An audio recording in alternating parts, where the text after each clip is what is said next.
on. I'm Captain Logan. And I am the real Manos. And it's time once again for the semi-monthly pull. Manos, you read some comics. Are you ready to go? I did read some comics. That is true. What is your first pick? My first pick is Zatanna #3 by Paul Dini and Stefan Roche.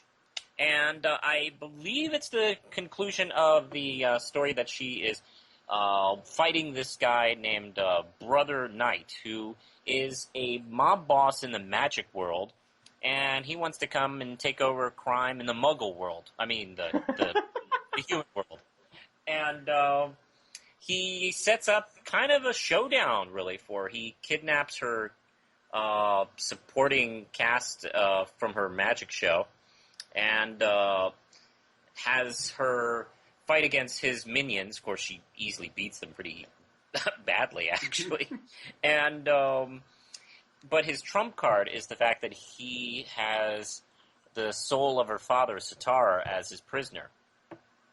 And well, make a long story short, she easily still beats him. But it's actually a very satisfying conclusion to the story, and this didn't run like 50 parts. It was a nice 3-part story. We can move on with our lives, and I like it a lot. And there's I don't know, he just, it's fun to watch a writer who enjoys a character and just have fun with it, and that's what's going on with Paul Dini's series right now. That's what Paul Dini does, man. Yeah, and I love, because so many writers are kind of stuck on characters they don't want to work on. It's very obvious, or they don't understand the character. So it just seems awkward and frustrating, but when they really love the character, it's just fun. So I'll give Zatanna #3 5-gram chips. I enjoyed it. Well, my first pick this week is Daredevil 508, which is continuation of Shadowland. I picked this up to find out because I read Shadowland and liked the first issue, and so I picked this up to find out if I was going to need to read Daredevil along with Shadowland to get what was going on there. And lo and behold, yes, I do. Yeah, you kind of do. If you're reading Shadowland, the 5-part mini, unfortunately, you're not really reading that whole series unless you're also reading Daredevil. I imagine the other tie-ins you can probably do without, but you should at least be reading Daredevil. And it's not a waste of cash at all. I really enjoyed it. It's basically, well, spoiler, so if you didn't read Shadowland and you care, don't listen to this part. But of course, at the end of the first issue of Shadowland, Daredevil killed Bullseye, apparently. And now he's kind of trying to be all nonchalant about it and just going about his Shadowlandy business. And we've got who is it? White Tiger, who's all like, Daredevil, or Lord Daredevil, which I think is funny, by the way. She's like, Lord Daredevil, we really ought to talk about this. And he's like, there's nothing to discuss. And she's like, okay. And so, yeah, it's like no, Lord Daredevil, nice weather we're having.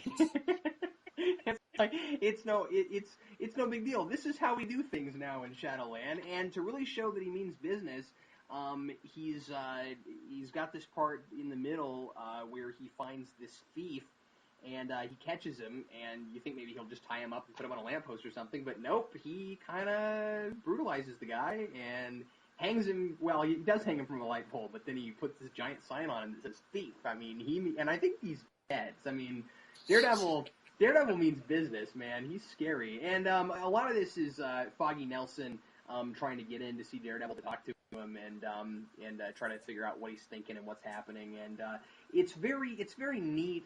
It's calling the art style and the writing and everything is calling back wonderfully to the Frank Miller days. And a lot of people, I think, are kind of complaining about that, where they're like, well, this guy is, these people right now are just trying to be like Frank Miller. But I disagree. This is what Daredevil's supposed to be. It's great, but it's good storytelling, and anyway, I'm enjoying it a lot. So I'm going to give this 4, and I guess I should have expected the kind of teaser ending, but it's still good. So I enjoyed a lot what they're doing, and I think it's not trying to be Miller. I think it's an extension, a natural continuation of what Miller was doing, and I've complained so much about what they've been doing with Spider-Man, where over the last, generation, he's kind of done nothing. And Daredevil has progressed along in comparison. So I'm loving it. I think it's... And it remembers its continuity and doesn't feel the need to retcon things. That may have something to do with the fact that Daredevil has had one book all his career. And he hasn't had 30 books to keep track of, writers to keep track of. Well, that's the advantage of not being, a giant first-string character where everybody loves you, so you have to have 18 books, because that's what keeps your company afloat. Where you have just enough people who love Daredevil that at this point I'd say he's not even quite second string anymore, but he's still close enough to second string that he only has to have one book. That's interesting. I hadn't thought of that before. And let's see. Do you want to move on to our third book? Yes, let's move on. Okay. You and I are both recommending issue 701 of Superman. I could not recommend this more highly. Oh, good. So do I. I was very interested in what was going to happen. I heard some other people give mixed reviews to issue 700, and 700 wasn't perfect, but and of course the very mixed and divisive reviews on Wonder Woman's 600. Well, and I've already started to hear kind of mixed stuff on this one. There are people who are saying this is really boring and things like that, and I'm just like, well, I guess it's not for you. I don't know what else. I don't know what else to say. This is what I want my Superman to be like, man. I love this. I agree. I loved it, and I briefly brought this up in my review on my channel, but I think Straczynski's trying to bring back something about Superman that we haven't really seen that much about, the side of Superman that is the man of the people. Mm-hmm. And I think that was really initially part of the character, and just decades of just kind of had that being really kind of just forgotten about and put on the back burner. And I like, and some people are like criticizing it that, how can he be trying to get back in touch with people where he's been, on Earth all this time. And it's not about that. It's like getting reacquainted with people and getting, I think it's... back. Oh, I'm sorry.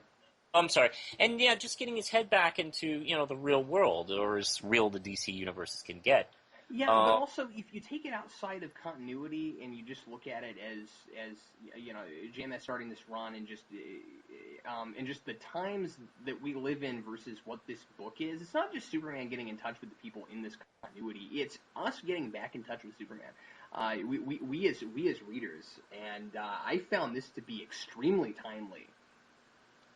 Yeah, and that's what I love about Superman. And I wish this was done with Wonder Woman a little bit more. But, I mean, these are very social characters that are supposed to be kind of... They're supposed to be part of... It's interesting because they're such iconic characters, you can actually comment on how people view them and use that to kind of comment on how people are. And, their viewpoints of, like, Superman. And, like, why do they feel that way? Why do they, what are they looking for? The things I love the most about this is and the thing is, we're not doing a plot synopsis because there's not really any plot. It's funny because, I mean, he's walking around and he's a philosopher now, and I'm loving this. The big great things about this is, first of all, if you've been reading Superman, you know why he's doing this, but never anywhere in the book is there any callback whatsoever to what just happened with New Krypton. Yeah. It's not in there. It's not important. And, that was kind of covered in issue 700, and we know, we just got done reading. We know, what happened to him. But that's so sophisticated, because a person could pick this up at 701. They don't need to know that. That's true. And I like that. And the other thing I really like about it is Superman going from one person to another, not just saving them really fast from whatever their current little dilemma is, but, like, really doing something meaningful in every case. I just love it. Yeah, I mean the jumper thing. That was cool. And that could have been so sappy, and it wasn't. Yeah, or humorous or whatever.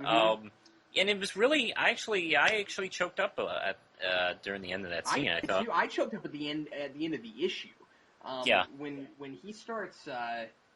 Who was he quoting? He starts quoting. Thoreau, and I just, I really, I got choked up a little bit too, because the thing, like I said, it's timely. A lot of things are trying to tackle the recession and everything. This is doing it better than anything I've seen.